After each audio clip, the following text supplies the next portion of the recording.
There's been a renewed spark of interest lately in the lives of John F. Kennedy Jr. and Carolyn Bessette, thanks to the popular, if controversial, TV series Love Story. The show depicts their time here in 1990s New York, the restaurants, the fashion, the lifestyle.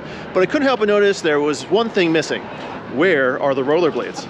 JFK Jr. was famous at this time for being spotted zooming through Manhattan, running and biking, but nothing was quite as iconic to the era as his embrace of rollerblades, also known as inline skates. Apparently he became first aware of them in the 1980s thanks to a friend named Barbara Vaughn, who met up with him one day in Central Park. John asked about the unusual skates she was wearing and was sold right away. Quick transportation that wouldn't get stolen as easily as a bike. He even mentioned that his mom had been asking him what he wanted for Christmas that year, and now he knew. Modern inline skates were born in Minnesota, but burst onto the scene here in New York in the late 80s, with bladers weaving through traffic and zipping along sidewalks. By the mid-1990s, inline skaters were a common sight around the city, from commuters to teenagers grinding down rails to big group skates of hundreds of people, which sometimes doubled as dating scenes. Inevitably, there was backlash, as there often is when new transportation methods take hold in the city and compete for public space. It didn't help that skaters were flying between cars and around people, and prompted safety concerns for skaters as well as everyone else. By 1996, new laws were in place for inline skating, basically having to follow the same rules as bicycles. After a decline in the 2000s and 2010s, inline skating has made a